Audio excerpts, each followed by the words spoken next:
We are diving deep today into a source that, let's be honest, is usually pretty dense. Right. An annual report? Exactly. From a major 214-year-old financial institution. Yeah. But buried in there, we found this incredible story of, well, radical modernization. Mm-hmm. And the headline number, you just can't ignore it. A record-adjusted net profit of $35.6 billion in 2023. A staggering number. But what makes this so interesting and why we're doing this deep dive is how they frame that success. How so? The entire report uses ESG, environmental, social, and governance, as the main framework for explaining how they got to that profit. So it's not just a footnote. Not at all. It's the core of their strategy. They're explicitly saying that their value creation is for everyone, shareholders, employees, customers. It's a strategic move. Okay, that really does reframe things. Yeah. So for you, our listener, we've broken this huge transformation down into 3 pillars we're going to unpack today. Right. First, we'll get into their aggressive push into green finance and sustainable agriculture, their green engine, as they call it. Then the digital side of things. Yep. Second is that intense digital transformation, all anchored by open finance and some really sophisticated AI. And finally, we're going to look inside at their focus on diversity, inclusion, and how they built the governance to protect that massive profit. And there's one key fact that really sets the tone for all of this. What's that? In 2023, after 214 years, the institution welcomed its first ever woman president. That really signals a profound internal shift. All right, let's start with the green engine. This is where the money is flowing into real physical assets. This bank is recognized globally for this stuff, right? It is. It's consistently on the Corporate Knights Global 100 list as one of the world's most sustainable banks. And that's built on sheer scale. How big are we talking? They closed out 2023 with $343 billion in sustainable credit operations. That's up nearly 5% from the year before. And a huge chunk of that is in agribusiness. A massive chunk. They have a nearly 50% market share in financing in their home country, 49.6% to be exact. So when you're financing half of a nation's agriculture, you have this immense responsibility.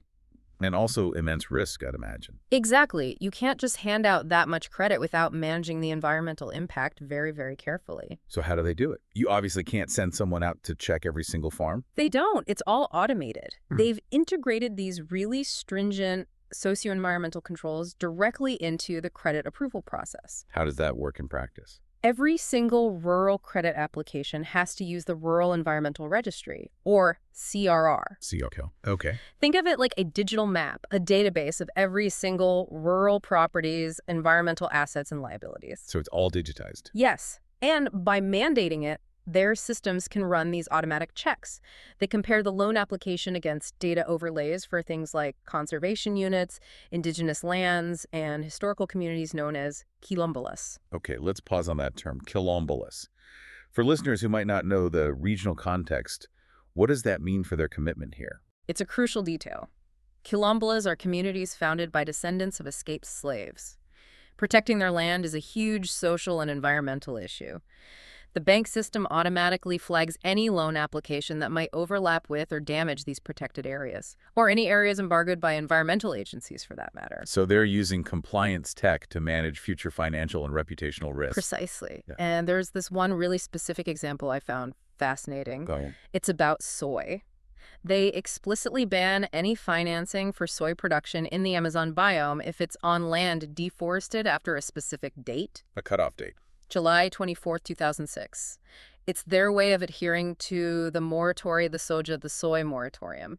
They've basically hard-coded environmental policy into their loan software. So it's not just agriculture. They're also heavily into the energy transition. Very heavily. In 2023, they contracted over $3 billion for 13 new renewable energy projects. Wind, solar, small hydro. And these are big projects. I saw one example of $400 million going to a single wind farm complex. That's a tangible, future-proof asset. And that's where their internal strategy really lines up with their external lending. They have a goal to cut their own Scope 1 direct emissions by 42% by 2030. And just to remind everyone, Scope 1 is the stuff the bank produces directly, right? Like fuel for their own cars or generators. Exactly. And they've been compensating for 100% of those direct emissions with carbon credits since 2021. But the really clever part is their internal carbon price. Okay, we have to unpack that. An internal price of 18 per ton of CO2 equivalent. How does that actually change anything? Is it just for accounting? No, it's a powerful management tool.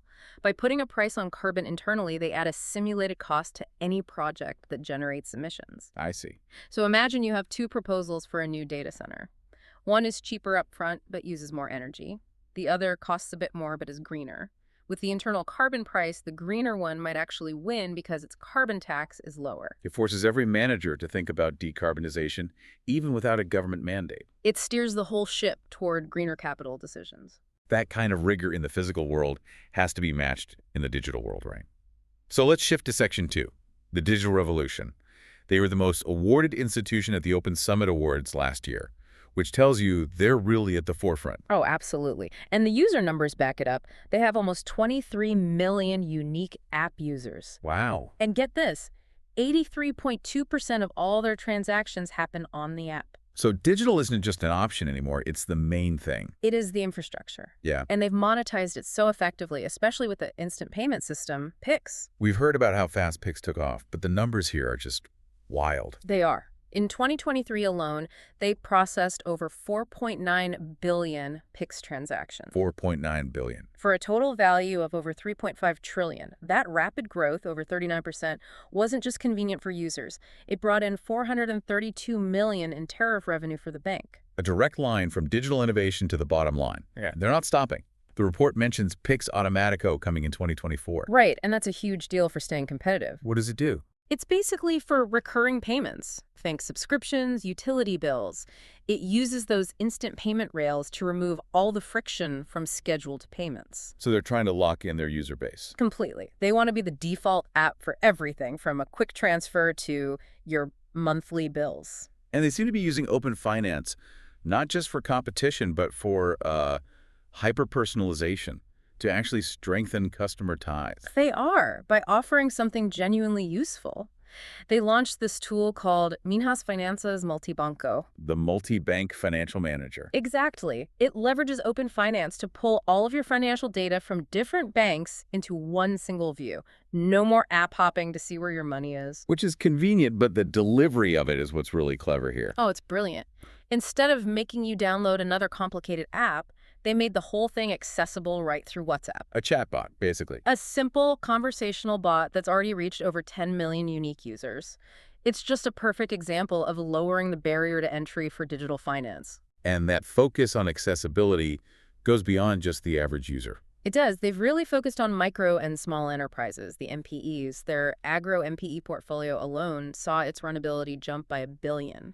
And they've got specific credit lines for female entrepreneurs, dispersing 245 million in new credit there. The report also mentions something called super endividados. What's that about? That translates to something like hyper-indebted clients. It's a formal classification for their most vulnerable customers. So what do they do for them? It requires a different approach. They provide continuous monitoring and specific support, reaching over 600,000 of these clients with preventative planning. It's about retention through empathy, really. And they also have specific credit lines for social inclusion. They do. The BB Credito Accesibilidad line dispersed almost 100 million specifically to help people with disabilities buy assistive technology. It shows credit being used as a tool for mobility. Okay, let's move to our final pillar. Internal transformation and governance. We mentioned the appointment of the first woman president. How did that translate down through the rest of the organization? You can see the ripple effect in the numbers. The board of directors is now 45% women and 22% Black. That doesn't happen by accident. That's driven from the very top. And they're building the pipelines to make sure that continues. Exactly. They have a pilot program called Raça e Prioridade. Race is a priority to accelerate Black and brown employees into leadership. And for gender, their Liderança Feminina program has been very successful. What were the results there? They increased the percentage of women in senior leadership from under 19% in 2018 to over 25% in 2023. These are real, measurable shifts. The report also made a point to confirm equal pay for equal work, regardless of gender. This is where I found the story really powerful, this employee-driven innovation program, Simplifique. Yes, because it quantifies the value of employee engagement. Tell us the numbers. In 2023, employees submitted over 8,000 suggestions. 240 of them were actually implemented, and these weren't just small tweaks.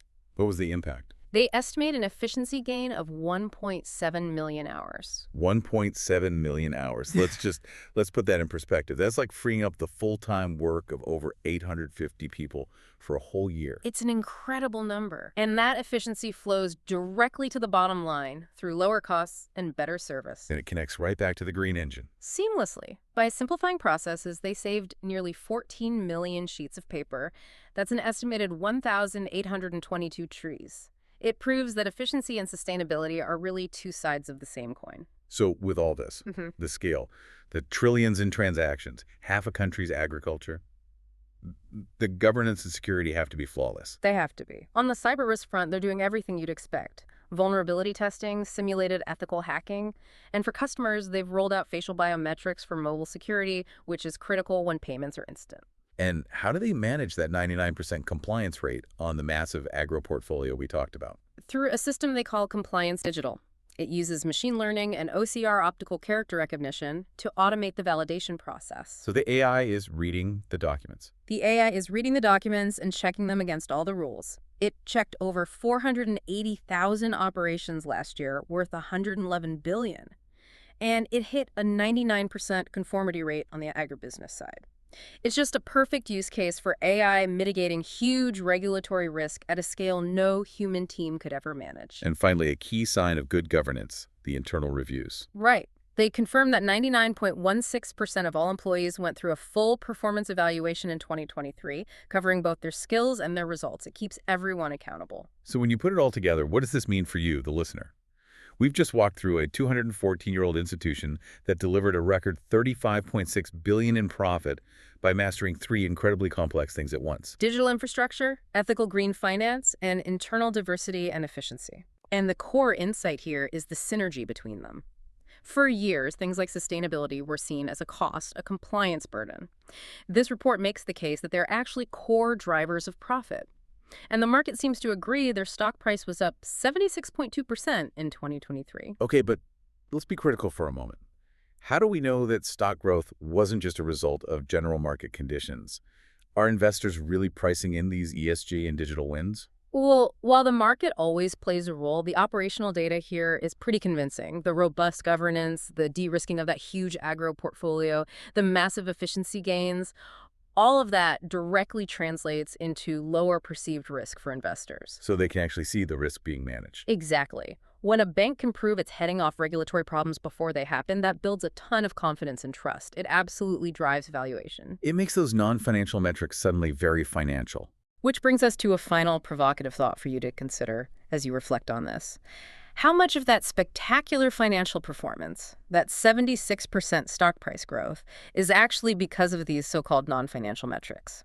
Is the value from saving 1.7 million hours through employee suggestions, or from de-risking their loans by following the soy moratorium, a more reliable signal of long-term health than the traditional numbers on a balance sheet? Is the qualitative input now the main quantitative output? Maybe is. Something to mull over until our next deep dive.